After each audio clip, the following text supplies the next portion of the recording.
Okay, so we're going to get started on the opioid slides. I just want to finish out this series of slides on the psychopharmacology section, just so that we can kind of get started in the next section about drug addiction. And so this is all about opioids, and we're going to talk about stimulants, behavioral stimulants, and psychotropics. So before we get started, I want to make sure that we are clear on terminology. And a lot of people use the term opiate and opioid sort of interchangeably, but they actually do mean two different things.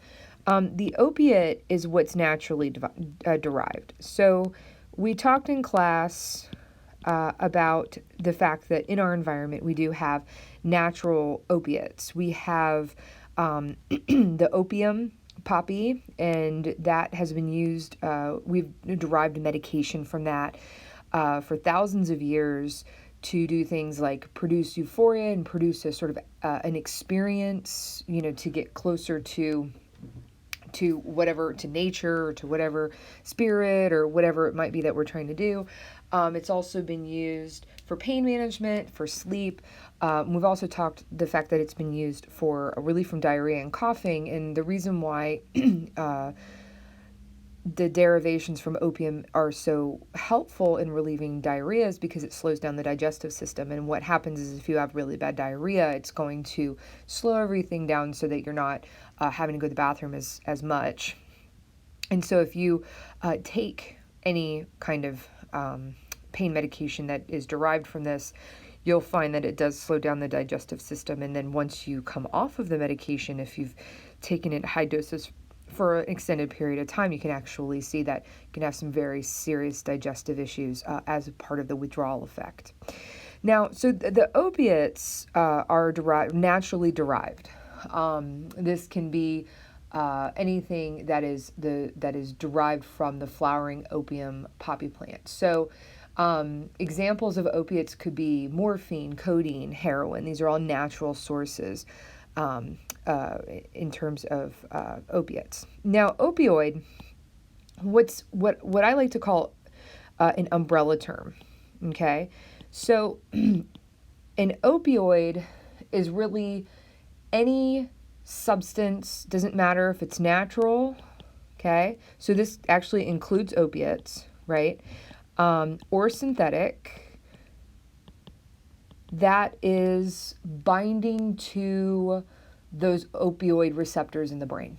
Okay, so an opioid is a much broader category that's going to cover a lot more things, and it does include an opiate. So an opiate is an opioid, but a particular opioid that isn't necessarily an opiate. Because if you're talking synthetic, then it wouldn't be considered an opiate. And so an opioid is any compound that's going to bind to these specific receptors in the brain that are responding to opioids. And so, for example, if it's going to bind and be sensitive to morphine, then it's going to bind to those receptors. And so the two natural sources is the opium, right, the flowering poppy, and also we do have natural peptides in our brain and in our body that can produce pleasure and produce pain, reduction in pain. And these natural sources in our body are called endogenous. So if it's outside of the body, if we have to get it from an outside source, we call this exogenous. And so if it's internal, then we call them endogenous. And so endogenous morphines, endorphins are all what we actually do produce naturally to be able to get some of those very natural feelings. So those endorphins that we're talking about, and these are the same kinds of chemicals in our body that we experience with, for example, the runner's high.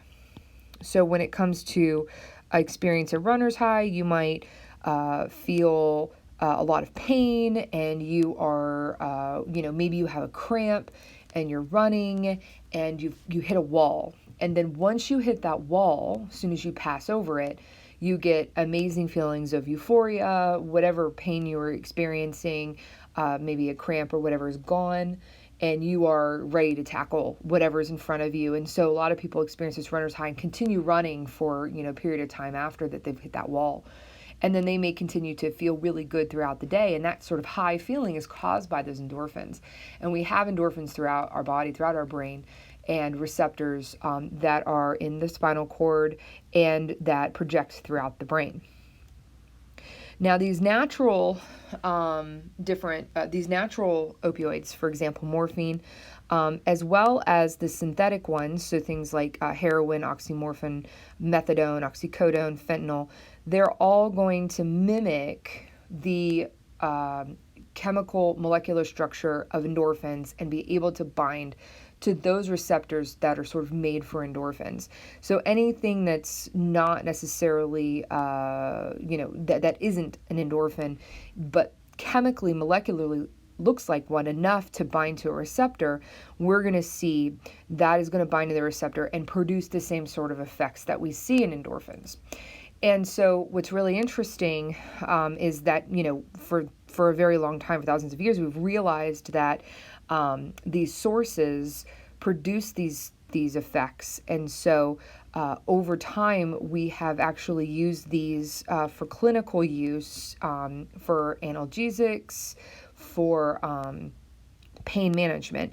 And of course, as many of you are very aware, this can cause a problem because of the addictive nature of some of these medications that are prescribed for pain management. For example, fentanyl, morphine, all of these things have potential addictive qualities. And so right now, especially in Appalachia, what we find is that you have to be on, if you're being prescribed these medications, you have to go on a pain management, you have to sign a pain management contract. And so you'll have to bring your medications to doctor's visits. They count the pills, make sure that you're taking them as you are prescribed. And if you come back with not enough pills for how much they gave you and how much you're supposed to have taken, and then of course doctors reserve the right to say, I'm not going to prescribe you any more medications. And so this is an attempt to reduce the issues with people abusing pain medication, and specifically opioids. And the idea is that we say that they're potently addictive, but and of course the potential for abuse is there, but not everybody who takes opioids become addicted. And not everybody who takes them properly is going to develop a problem, even if you take them for a longer period of time. So if you have surgery and you're prescribed a very, small number of pain medications that are opioids, if you take them as directed and you don't take too many, if you don't take higher than your dose and sooner than your dose is up, then and then you use rehabilitation, or depending on the surgery, or at least go back to kind of like your normal life, the idea is that it's less likely that you will become addicted because you are using them as they are directed. And it's once we start seeing people starting to abuse them, taking more dose than they should because they've developed a tolerance, when they're supposed to take them every 4 hours, but they take them every 2. Now we're starting to see a major issue in the likelihood of abuse. So these sorts of things are just, you have to be really careful because they can be very addictive if they are abused. And so going back to this idea of our endogenous opioids, endorphins are these peptide hormones, and they can act as a neurotransmitter. And these are the ones, if you have a rush of endorphins, we experience a type of euphoria, we feel really, really good. And if we're experiencing any pain, that's definitely dampened, if not goes away all the way. And, these other sources, morphine, heroin, opium, codeine, they're all mimicking the natural endorphins that we have, binding to those receptors and producing the same sorts of feelings that we get from endorphins. But of course, depending on dose and depending on what kind of drug we're talking about, a much higher, a much more intense euphoria and intense feeling. Now, there are 3 major opioid receptors that morphine acts on specifically. We have mu, delta, and kappa. And mu specifically is really important for the pain reduction and for morphine's addictive properties. And so, knowing about the fact that we have different classes of receptors, and depending on which one that particular opioid's binding to, can actually increase the likelihood of, or at least expand it and exacerbate the addictive properties of that particular substance. So we have developed, in the 1950s and 1960s, we developed some really good antagonists that work at the opioid receptors. One of them was nalorphine, and this is not used as much anymore. It does have some serious side effects. What we do see being used a lot is naloxone, and this is also referred to as Narcan. And so when it comes to working as an antagonist, this is something that is really, really helpful for reversing an overdose. So if a person, for example, is overdosing on heroin, then we see that if you administer naloxone, for example, or Narcan, what you see is that they will very quickly reverse that overdose and has the potential to save that person's life. And so this is something that, especially in the area of Appalachia, and we're having this, serious opioid epidemic, people are starting to carry this. So police officers, EMT workers are starting to carry Narcan, and I'm realizing now that this is actually misspelled. It's naloxone. Looks like the L and the X got sort of flipped there. And so they're starting to carry this now because the likelihood that they're going to run into somebody who's experiencing an overdose is rather high in this particular area. And so the way that Narcan or naloxone works is that it sort of blocks out, it's a competitive inhibitor. So it's competing with opioids for these receptors. And so if Narcan is binding to an opioid site, that means that the opioid can't bind to it, and it's going to kind of stop the effects in its tracks. And if you're able to get this dose to a person fast enough, the idea is that you can save their life and reverse the overdose. Narcan comes in a couple of different forms, so you can get it as a nasal dose, or you can get it as an injection.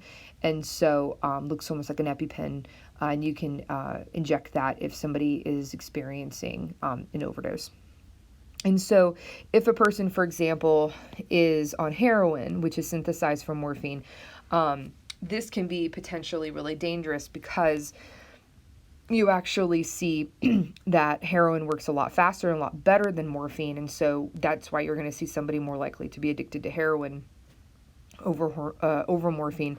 It's more fat soluble than morphine. It's going to go through that blood-brain barrier faster than morphine. And so if a person is overdosing on heroin, you can use a competitive inhibitor like Narcan to essentially reverse the effects of that specific overdose.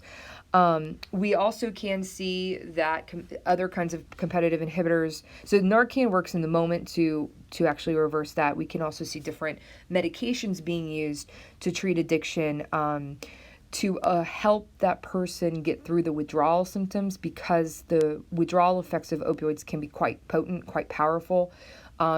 We also have something called a rebound withdrawal, and that is when you see the person experiencing a symptom that is opposite of what the drug actually does. So because heroin and morphine and opioids help reduce pain, you actually find that during the withdrawal process, a person might become even more sensitive to pain. So they are really experiencing a lot of, a lot more pain than they're typically used to. We also see, for example, in heroin users, if the person is going through withdrawal, that, for a period of time, that they're taking the drug, their digestive systems are slowed down. They may not be going to the bathroom as often. And then once you withdraw, you're going to have some very serious digestive issues and a lot of diarrhea, explosive diarrhea, very, very painful symptoms there. So it's not easy to come out of a after using opioids. It is a process of withdrawal, and there are medications out there that can help with this process to make it a little bit more bearable, but you do have to be careful about these competitive inhibitors and be careful about even abuse of medications to help with withdrawal. So again, it's just, there are some things in place, but there's not a one size fits all for every person. So that's pretty much the opioid, different drugs and analgesics there. Now we're going to move to the psychotropics. So specifically, we're going to talk about the behavioral stimulants. And so behavioral stimulants are going to do things like stimulate motor behavior. So you're going to see an increase in that. You're also going to see that the person's mood is going to be improved. Their level of alertness will also be improved. What we find is that with several different behavioral stimulants, you might see that the faster the administration, the faster that they're able to get the drug to the system, the more likely they might become addicted to that substance. Different kinds of behavioral stimulants that you would actually prescribe would be things like Xanax, Zoloft, Celexa, Prozac, Ativan, Cymbalta, Wellbutrin. These are all sort of examples of behavioral stimulants that are prescribed for different kind of mood lifters or anything like that. Amphetamine is another example of a behavioral stimulant, and so it works by blocking the dopamine reuptake transporter, which means that you're going to have more dopamine in your synaptic cleft. So if you have a synapse here and you have your receptors here, and let's say you have your vesicles filled with dopamine, and they are releasing dopamine in the synaptic cleft, it's actually blocking the process of the transporters to transport more dopamine from the synaptic cleft into the presynaptic membrane. And so if it's going to block the reuptake of this, then that means that more dopamine is going to hang out in the synaptic cleft. The idea is that less dopamine will be degraded by the reuptake process, and more will go to this postsynaptic cell. And so if you allow for more neurotransmitter to hang out in the synaptic cleft, you should see more dopamine moving through the brain. We also find that not only is it blocking the reuptake, leaving more dopamine around, it's also stimulating the release. So it's going to work at this level, stimulating more release of these vesicles of dopamine, creating even more dopamine that's going to be taken up by these receptors. Okay, so it's working at sort of two levels to stimulate even more dopamine in the system. So it can be dangerous, especially if you combine stimulants together, because you might have an additive effect of just too much dopamine that's coursing through the brain. So how do we use amphetamine? So amphetamine clinically can be used to treat ADHD or attention deficit hyperactivity disorder. So Adderall and Ritalin are both used for treating ADHD. They're both a type of amphetamine. They are Schedule II drugs. So when it comes to this, we're talking about Adderall. and Ritalin. These are both Schedule II drugs, meaning that they do carry the potential for abuse, and you do need to have a prescription to use these drugs. They, unfortunately, are used pretty heavily among college students who do not have ADHD. So it is, they are medications that do get sold on college campuses. The recreational dose of both drugs and when it's used sort of, outside of the prescribed manner, the dose is about 50 times higher than what you would see prescribed. So what people are doing is they don't have ADHD, they're purchasing or getting access to Adderall or Ritalin or whatever amphetamines that are prescribed for to people who have ADHD. They're using them at much higher doses than they should.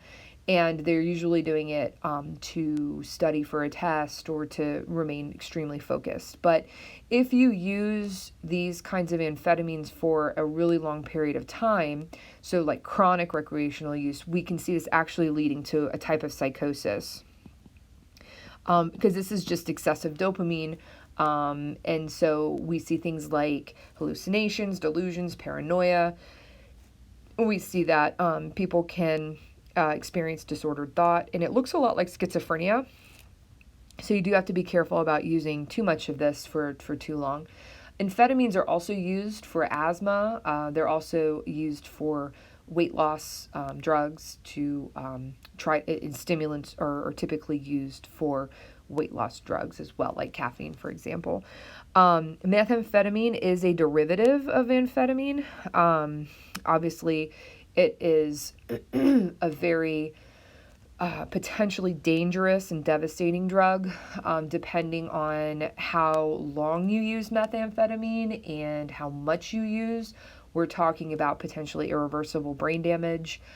Some people who use for really long periods of time develop things like, they call it meth mouth, where you start to lose teeth and part of that is that when you become addicted to a substance like methamphetamine, you might actually stop eating because your main goal and your main purpose is to consume this drug. And so a lot of people may become homeless, or they may, rely on family members because they lose their job and they lose their families and they lose everything that they have because they're dependent on this drug. And the drug isn't necessarily really that expensive, but it's just so debilitating when you use it. So this is definitely a very dangerous drug to try and to become addicted to. Another kind of stimulant is cocaine, which is obtained from the coca plant here. This is going to block dopamine reuptake, meaning that it's working to create more dopamine in the synapse.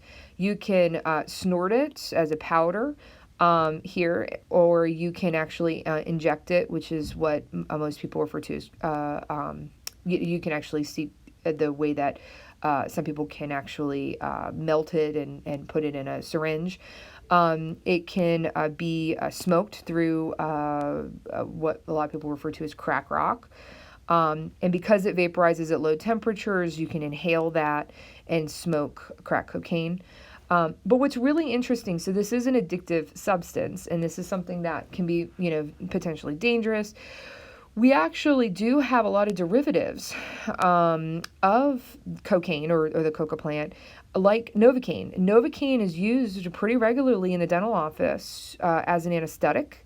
And so the way that Novocaine, which is a derivative of cocaine, is used is that it's going to reduce the cell's permeability to sodium ions. Okay. And so that's going to work. If you're going to reduce the permeability, then that means that those sodium ions can pass through those different neurons. And so it's going to reduce the nerve conduction in that particular cell and lead to pain reduction and sort of loss of awareness. In some analgesics, we talk about loss of awareness, but in specifically Novocaine, we're talking about using it as anesthetic to reduce pain, especially like in your mouth, If you receive a shot of Novocaine, it's going to numb that area and reduce that nerve conduction so that way you can't feel whatever it is if they're drilling or if they're doing something. So, and if you've ever experienced Novocaine, you know that those effects wear off after a couple of hours, and then you're fine after that, and you don't experience any long-term effects, assuming that you don't have a reaction to that specific drug. Okay, so those are the behavioral stimulants: amphetamine, cocaine, things like that. Amphetamine being a major category of different kinds of drugs. Now let's talk about the psychotropics. So psychotropics include psychedelic drugs, and so any drug that's going to alter your sensory perception, anything that's going to, so sensory perception might be, could cause hallucinations. It could cause you to experience sounds or sights that you're not, that aren't there, or you might experience something on your skin and feel like there's something crawling on you. Cognitive processes can also be affected by psychedelic drugs, and they can help produce those hallucinations because you might experience a dissociation with reality, and you might be confused about where you are and what you're experiencing, and so you're going to try to essentially make sense of whatever it is that you are experiencing. And there are 5 major types that I've categorized here, but you can categorize these in different ways. But these are just some of the ways that you can categorize based off of what kind of neurotransmitter this particular drug is impacting. So like atropine and nicotine are cholinergic, and so they impact acetylcholine. So they're impacting those cholinergic receptor sites. And so interestingly, nicotine was actually used at one time as an insecticide because high doses will actually dampen neuronal activity, and it was used to kill out insects. So nicotine will stimulate the acetylcholine nicotinic receptors, and so what ends up happening is that process will indirectly cause a release of acetylcholine, norepinephrine, epinephrine, vasopressin, serotonin, endorphins, and dopamine. And so it's, even though we're seeing nicotine working specifically on acetylcholine and specifically as a cholinergic receptor site, it does cause a trigger, it does trigger an effect that does impact many other neurotransmitters in the brain. Now, of course, many people are aware when it comes to nicotine that respiratory diseases like lung cancer is, related to smoking. But what's interesting about this is that a lot of the respiratory diseases like lung cancer are really associated with those harmful chemicals that's found in tobacco smoke rather than the nicotine itself. So that's one thing to kind of consider, is that it's what else is in that cigarette that is actually, those chemicals are the ones that are causing a lot of the problems. Vaping is also something that has become really popular, and this is a way to inhale nicotine without the harmful effects of tobacco smoke. But what we're finding with vaping is we're still seeing these really dangerous chemicals that go into things like flavorings, and we're starting to see how much that irritates the linings of the lungs, and now many people are getting really sick off of vaping because of the extra chemicals, not necessarily the nicotine, but the extra chemicals that are put into those devices. So, again, it's just, you have to be really careful about what you're putting in your body, and sometimes it's all the extra stuff that's actually causing a main problem. Now, THC, which is found in marijuana, that is working on anandamide, and those receptors are responding to the chemical compound in marijuana called THC. And we're going to talk later about CBD, which is this sort of the non-high portion of marijuana. We're going to talk about that later on in the next section.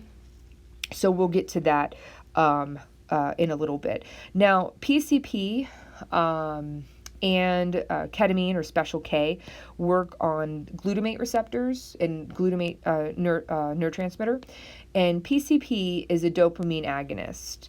And so we think that's what's causing those sort of psychoactive effects. And it is considered a dissociative anesthetic. And so because it is producing these sort of feelings of detachment or dissociation to reality, it could potentially be really dangerous if somebody's on a particular trip.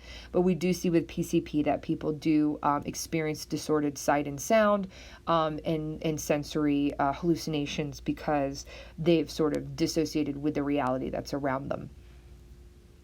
Mescaline works on the norepinephrine receptors specifically. And when it comes to mescaline, what we're seeing is that this is something that has been used for a very long time in cultures, specifically in the Americas.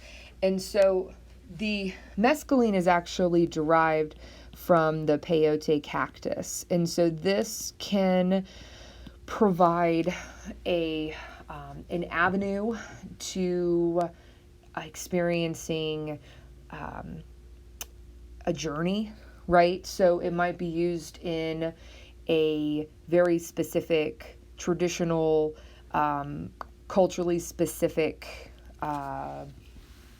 journey to become one with nature, or to experience, your calling. It's used in a lot of different kinds of ways to be one with, maybe the spirits around you. And so it's been used for a very long time. But obviously is used for a lot of other different purposes for getting high.